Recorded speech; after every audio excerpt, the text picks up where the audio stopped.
Everyone, welcome to कैस्केडियन फसल farm. और आज कैस्केडियन फसल पर मैं आपको मिलवाने वाला हूं मेरठ से बीजेपी से रही पूर्व विधायक श्रीमती शशि मित्तल जी, जो कि आरएसएस से भी जुड़ी हुई हैं और आजकल महिला अग्र चेतना समिति की संरक्षक हैं। ये उत्तर प्रदेश विकास ट्रस्ट की आजीवन सदस्य हैं। तो मैं आपको शशि मित्तल जी से मिलवाता हूँ। एक छोटा सा अपना इंट्रोडक्शन प्लीज़ हमारे ग्राहक जो भी किसान भाई देखने वाले हैं उनको दीजिए। मैं शशि मित्तल, पूर्व विधायक। मेरा जन्म दिल्ली में हुआ है, वहीं मैं पली बड़ी हूँ और फिर मेरी शादी हुई कपसाड़ के जमींदार श्री देवकरण जी के सुपुत्र परमात्मा शरण मित्तल जी से, जो कि इनकम टैक्स सेल टैक्स में एडवाइज़र मतलब एडवोकेट थे। और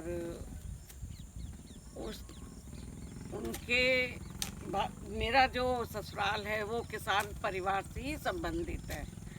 जैसे कि आप इतने सारे दायित्व निभा रही हैं, उसके साथ साथ आप अपने परिवार से जुड़ी हुई हैं। इतना बड़ा आपका परिवार है, तो उनके परिवार की जो खान पान है और जो आपके रिलेटिव्स हैं उनके खान पान के लिए आपकी क्या सोच है?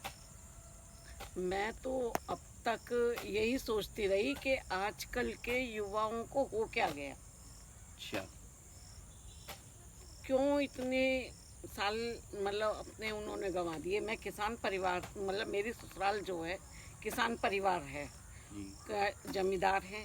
इतनी खेती होती है, सब चाय बटाई पे होती है या खुद करते हैं, लेकिन बहुत अच्छे तरीके से मेरा परिवार सुचारू रूप से चल रहा है।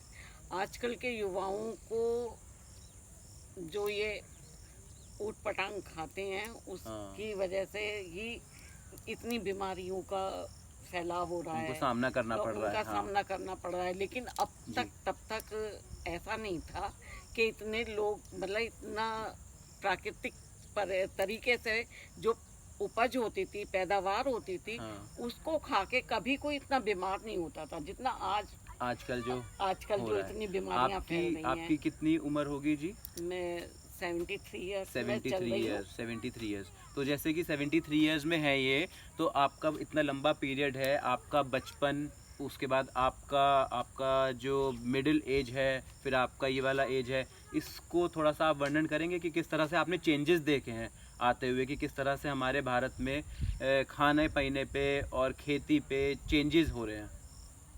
हाँ, खाने पीने पे मतलब पहले आमतौर पे अपना सब कुछ खाते थे, कोई परहेज नहीं था, घर का बना हुआ होता था, स्वादिष्ट लगता था, प्राकृतिक तरीके से पैदावार होती थी, उसी को खाते थे। और ये जो इतना आजकल गरिष्ठ ये चल रहा है, और गरिष्ठ भोजन भी खाते थे, वो भी हजम हो जाता था, कभी किसी को कोई बीमारी ही नहीं होती, क्योंकि वो सारा कुछ प्राकृतिक से हम लोगों ने उगाया हुआ था। जब से ये फिर उसमें चेंजेस आए, मेरा ससुराल हुआ तो वहाँ भी सब प्राकृतिक तरीके से होता था।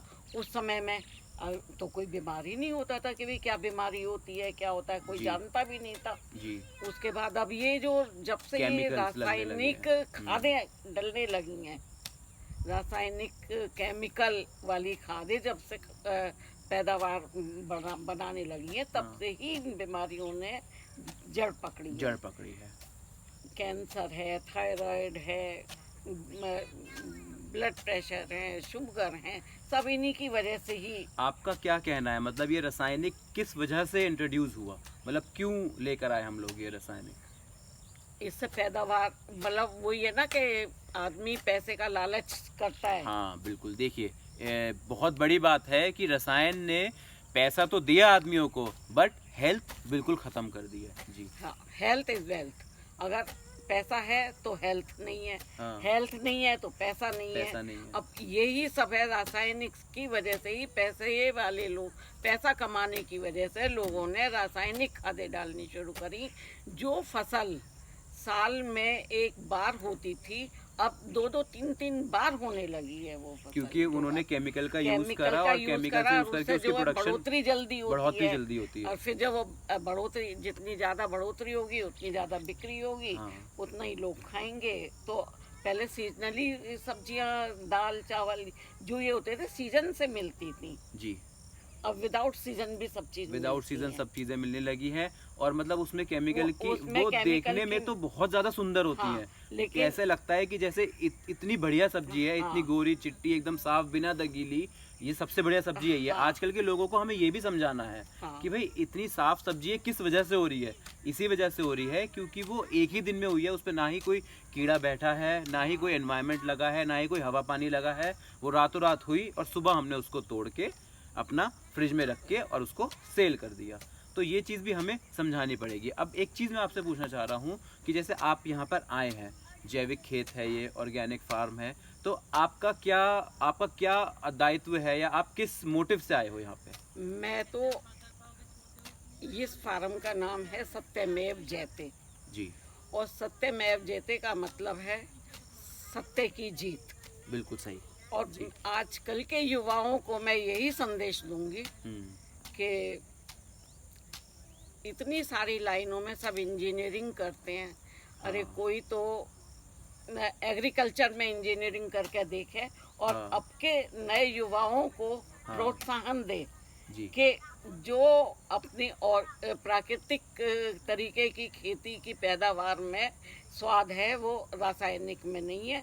और अगर इस तरह से युवा, तुम जैसे युवा अगर आगे हाँ। बढ़ जाए तो इस मतलब में- देश से ये जो रासायनिक तरीके की खेती का प्रचलन है ये खत्म हो जाए। ये खत्म हो जाएगा, बिल्कुल सही बात है। पहले मैं अपना मोहल्ला सुधारूं, अपना घर सुधारूं, अपना हाँ। मोहल्ला सुधारूं, फिर अपना शहर सुधारूं, अपना जी। नगर सुधारूं, अपने फिर प्रदेश को प्रदेश के- सुधारूं, फिर अपने राष्ट्र को सुधारूं। अगर इस तरह से युवा बढ़े तो पूरे राष्ट्र से सब चीज बढ़िया सब हो चीज जाए, बहुत बढ़िया अगर हो जाएगी। वही पुराने वाला देश हो जाए, पुराने वाला देश हो जाएगा, जैसे निरोगी- कि सोने की चिड़िया कहा जाता था हाँ। हमारे भारत को। निरोगी देश हो जाए जी। एक तरह से। बिल्कुल सही बात है।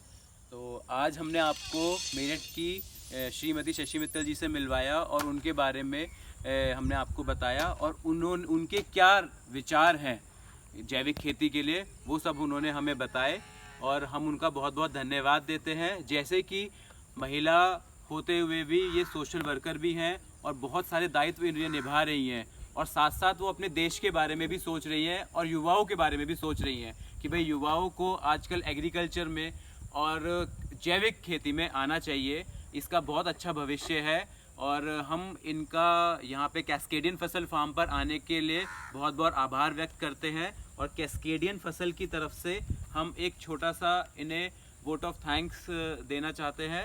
और यहाँ पर ये बार बार आए, ये जब भी आएंगी हम लोगों को बहुत अच्छा लगेगा, और हम चाहते हैं कि जिस तरह से ये मोटिवेट आप लोगों को कर रही हैं, आज की पूरे हिंदुस्तान की सारी महिलाएं जैविक खेती को प्रमोट करें और अपने बच्चों को, अपने युवाओं को कहें कि जैविक खेती में बहुत अच्छा फ्यूचर है और उनकी हेल्थ के लिए ये बहुत ही कारगर साबित होने वाला है। तो थैंक यू फॉर आपको आने के लिए यहाँ पे मैं आपका बहुत बहुत धन्यवाद देता हूँ कि आप यहाँ पर आए और आपने हम लोगों को मार्गदर्शन दिया। Thank you so much.